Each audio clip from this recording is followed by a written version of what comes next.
Yeah, and right now on the Injective mainnet, there's 50 validators.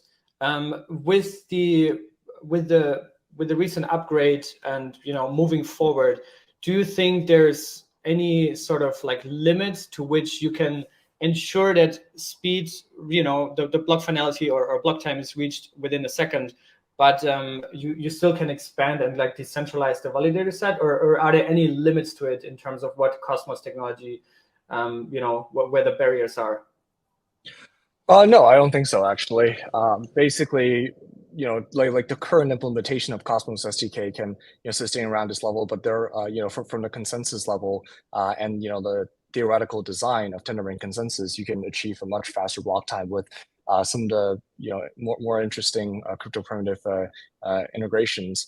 For example, integrating BLS signatures, et cetera, can definitely, significantly boost a block time as well. But on top of that, I think one really important thing to note is that it's not just about turning out blocks as fast as possible, but it's also about the surrounding infrastructure. If you update the block way too quickly, then this means that you're sacrificing some of the most critical infrastructure that Ethereum DeFi developers get to enjoy, and a lot of the critical infrastructures that the users and developers related to financial applications absolutely need. For example, like one of the biggest problem with a fast block time blockchain such as Solana is having a very, very robust and scalable indexer, because basically all these like historical and useful blockchain data needs to be kind of accessed and queried.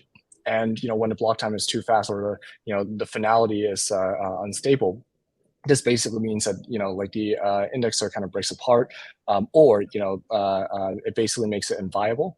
And one of the most critical issues here is that most of the users, most of the financial app users, they require streaming, not polling, to access all of these blockchain data, to make sure that it doesn't create unnecessary burden to the overall blockchain ecosystem.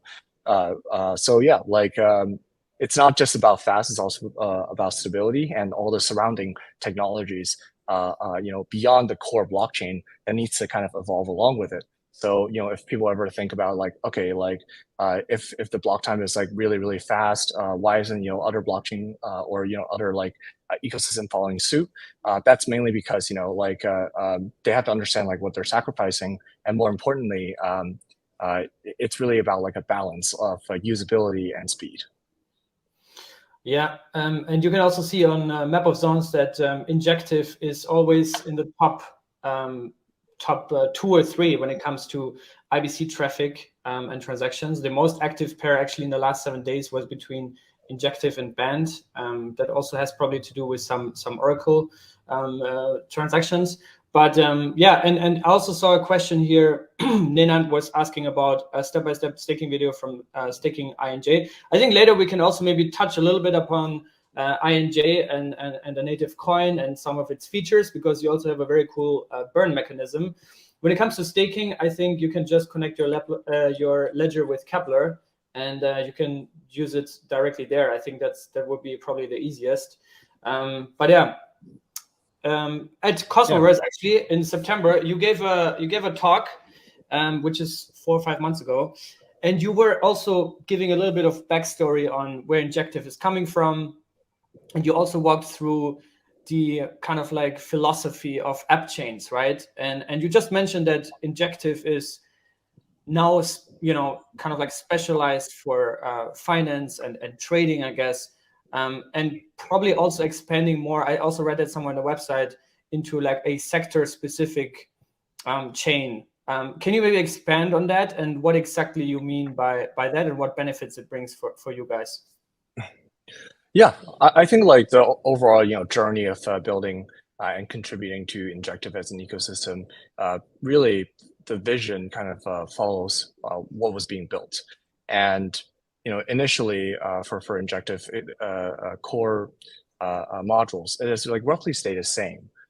But one of the things that wasn't being like actualized, or what wasn't being heavily explored, was these modules being extensively utilized by applications from all types of all walks of life, and all types of verticals. And this kind of made us realize that, application-specific chain might not be the most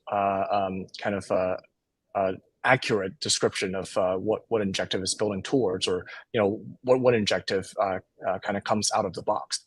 And obviously there wasn't really a term for it, so we were kind of like searching for like the app term, or kind of like loosely fit with like existing frameworks, but we kind of stuck around the concept of like a sector focused chain, or like a sector specific chain, which is this blockchain that's like focused on a specific vertical. And a lot of these other blockchains have certainly done very similar things. For example, in the past, like Flow blockchain has been focusing on NFT ecosystem, etc. So for Injective's case, the biggest advantage, and one of the most interesting aspect, is that it has a lot of existing integration, and the entire architecture is designed for interoperability, composability, without sacrificing transaction costs and also speed. And this means that you have the exchange module that has an on-chain order book with margining, with risk isolation, that has been battle tested, that has been tested time and time again, and that can be shared by all the applications. That can be be composable with a lot of existing applications, and there are a lot of possibilities being unlocked because of these fundamental financial primitives. For example, there's been a lot of projects exploring the concept of a brokerage like account, which is kind of like a margin account, where you get to move around your collateral, making trades with your collateral, as long as you pass a margin check, borrow against your portfolio, simulate cross margining, global margining, portfolio margining, and really bring that like a centralized exchange margining kind of experience and utility into the DeFi world, which has never happened before. And with all these things in mind, it's a lot more apt, or it's a lot more accurate to call this like a blockchain focus on financial applications, because it's all these like ecosystem of protocols and dApps that can be built on top of Injective that really makes Injective unique and special. Yeah.